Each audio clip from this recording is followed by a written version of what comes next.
Hello and welcome viewers, you are watching Crimson Rays.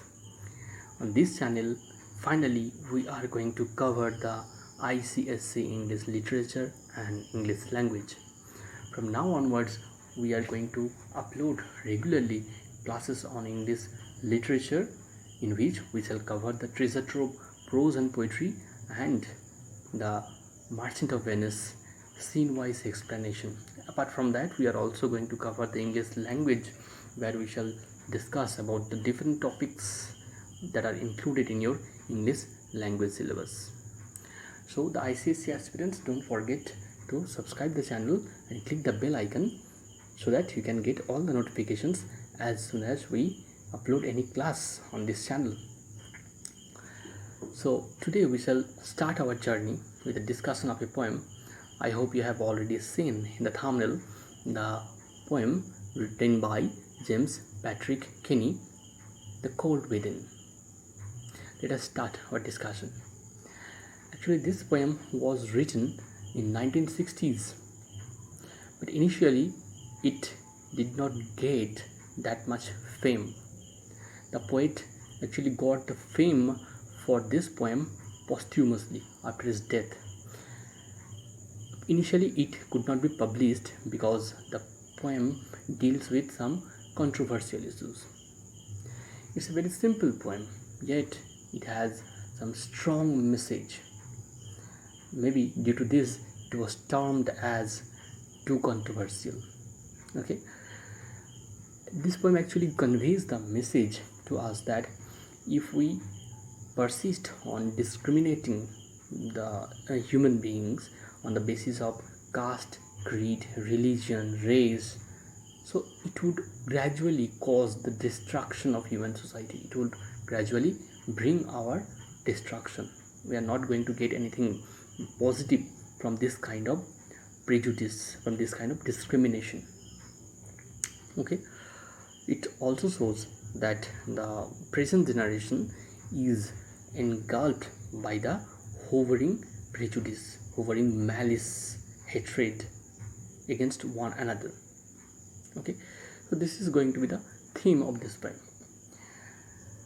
Basically, there is a very simple storyline that goes with the poem, but along with that, the poet gives us the vital, very important message that this discrimination would cause our downfall.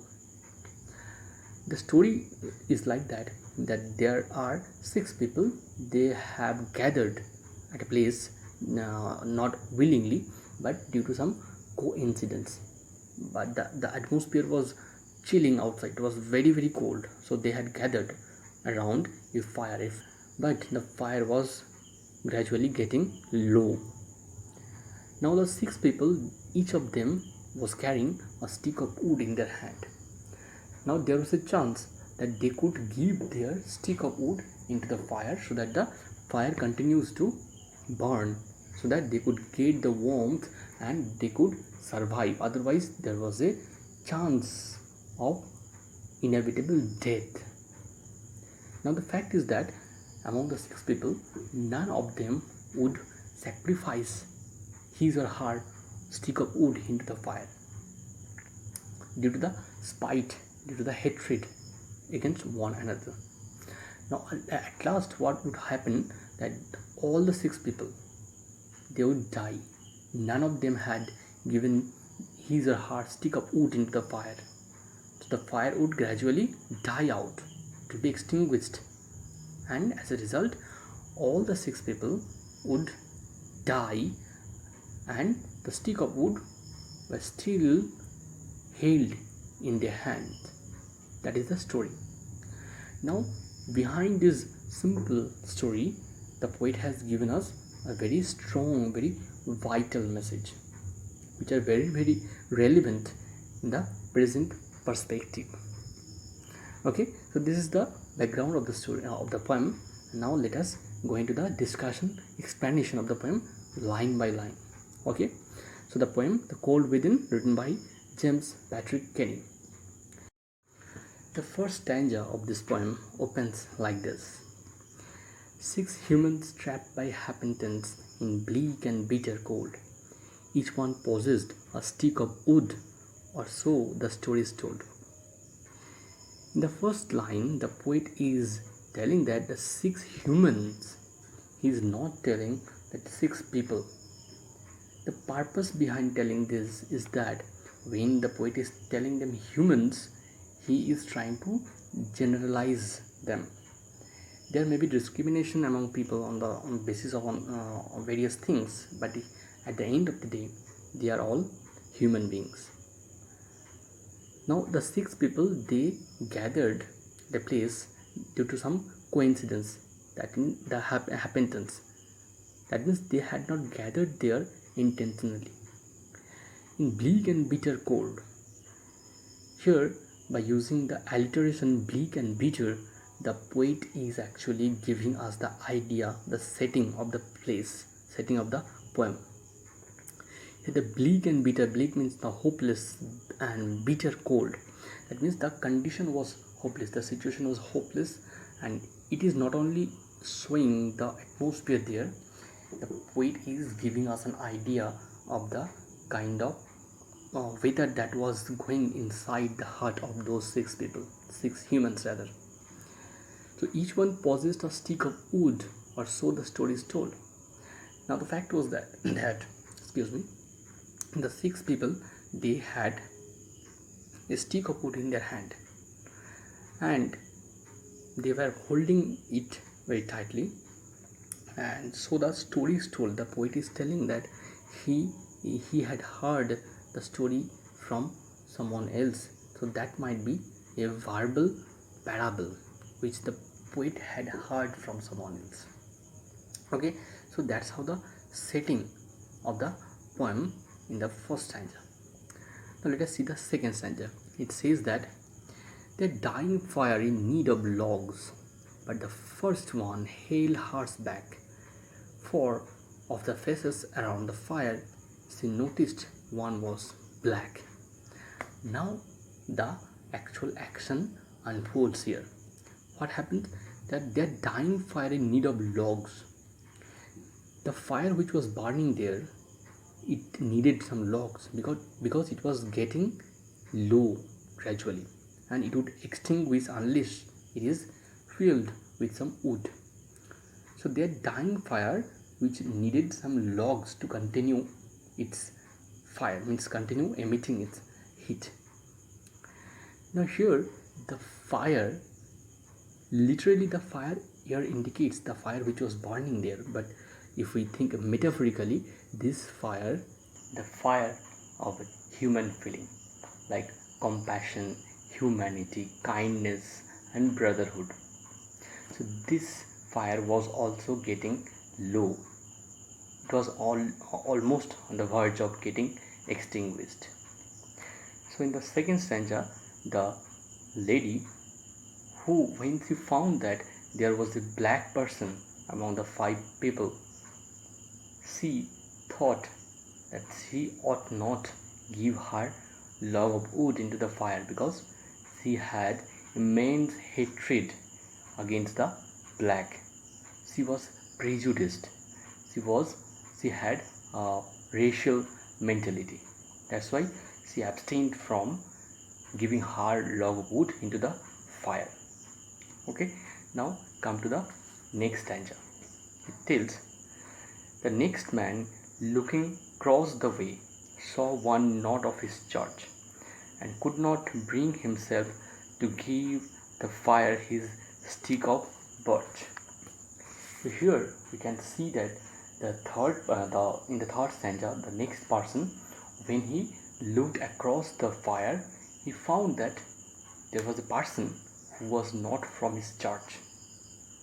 And when he found that, he decided not to give his stick of wood, because this person was also prejudiced. He had some religious prejudice. He did not want to help anyone who did not belong to his religious community, his church. So this person was also prejudiced, and he also abstained from giving his log of wood into the into the fire. Next stanza tells that the third one sat in a tattered cloth. He gave his coat a hitch. Why should his log be put to use to warm the idle rich? So here we can find that there is a clear indication that this person is a poor person. He was wearing tattered clothes, his torn kind of ragged clothes. He was also having some difficulty to fight with the cold weather, so he tried to get some warmth by hitching his clothes. But he had also the stick of wood in his hand.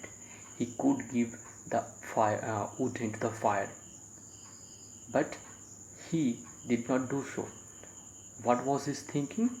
He was thinking that there was a rich person among the 5 people, so he would not give his wood to the fire because the rich person would get the warmth. So, and he did not want to help the rich person because according to him the rich are actually idle people. So this poor man also had some kind of prejudice in his mind. He also bore immense hatred against the poor. So in this way the poet is trying to show that all the people in our society, maybe it's rich or poor, maybe it's black or white, or maybe it's one religion or another, they actually have some kind of hatred against the other. Okay, so the poor man also decided, and the poor man followed the same way as the previous ones. The next stanza tells that the rich man just sat back and thought of the wealth he had in store and how to keep what he had earned from the lazy, sleepless poor. Now in the previous stanza we have seen the poor person, and here the poet is giving us the depiction of the rich person, the counterpart of the poor person, and here the rich man is also not free from the prejudice that we have seen already in the other people in the poem. Sitting in that condition, instead of thinking about his own safety, instead of thinking about helping the other people, the rich man was also thinking about the wealth which he had hoarded in his collection. He was thinking about how to keep his wealth safe. From whom? From the poor people, poor person, because according to him the poor people are actually sleepless. Sleepless here indicates that sleepless means the unambitious kind of people. So according to the rich person, the poor people are unambitious and they are constantly trying to take away all the wealth from him. So the rich man was trying to thinking about keeping his wealth safe from the poor people. So this person was also prejudiced. He bore hatred against the poor people. So all these things are going to culminate in a very pathetic ending at the end, when we shall find that all the people will suffer the result of their mentality, their thinking. Next stanza tells that the black man's face bespoke revenge as the fire passed from his side, for all he saw in his stick of wood was a chance to spite the white. Now we have already seen that the first lady was a white lady, and now we have a black person in the scene. The black person, he also carried the stick of wood, but he only thought of taking revenge upon the white person. Black person's face bespoke revenge. Bespoke means expressed. There was expression of revenge in his face, on his face. So he was only thinking about taking revenge. That's why he abstained from giving his wood to the fire. For all he saw in his stick of wood was a chance to spite the white. He wanted to satisfy his spite against the rich people. Okay, that's why maybe he was planning to use the stick to have to take revenge upon the poor, upon the rich people. Let us come to the next stanza of the poem, which tells the last man of this forlorn group did not accept for gain, giving only to those who gave was how he played the game. The point to be noted that the poet is telling that the group of the 6 people was a forlorn group. Forlorn, which means lonely, but in spite of being 6 in number, the people, they were forlorn. It is very important here. The poet tries to give us the idea that all the 6 people, although they were in a group, but they were separated from each other because of the prejudice of their heart, because of the hatred, because of the malice in their heart. They were separated from each other. That's why, in spite of being in a group, they were forlorn. So it is very important. The last one of this group, the 6th person, he is actually here projected as a selfish and self-centered person. He will do anything for anyone if there is a chance of getting something back, something in return. So unless he gains anything, he is not going to do anything for anyone. So he is projected especially as a self-centered person, and giving only to those who gave was how he played the game. So how he played the game refers to the game of life. So throughout his life, this was his motto, this was his policy, that when he get anything from someone, he will do, unless he will not do anything. The last stanza, their logs held tight in death's steel hand was proof of human sin. They did not die from the cold without, they died from the cold within. The whole poem sums up in the last stanza. At the end, we find that all the 6 people, they suffer the result of their selfishness. All of them succumbed to death. They all died. The reason was that the fire was extinguished ultimately. Now, the wood here indicates the human sin. Human sin refers to the prejudice, the malice, the hatred, etc., etc., all the negative things, negative emotions of human, due to which the 6 people died. So here the fire indicates the compassion, the feeling of humanity. Now the last 2 lines of this poem, the poet says that they did not die due to the cold weather outside, rather they died due to the cold inside. That means the lack of warmth of humanity, kindness, compassion, brotherhood, they died. So that is the message of the poem, that if we keep on persisting, if we continue to discriminate people, if we continue to hate people, we are going to face this kind of destruction in our life. Without collaborating, without helping with other people, we cannot exist peacefully, we cannot prosper in our life. Always remember that when we do anything good to anyone, when we help anyone, that good thing is going to come back in our life. Okay, so this is the message of the poem. I hope you have understood. So that is all for today's class.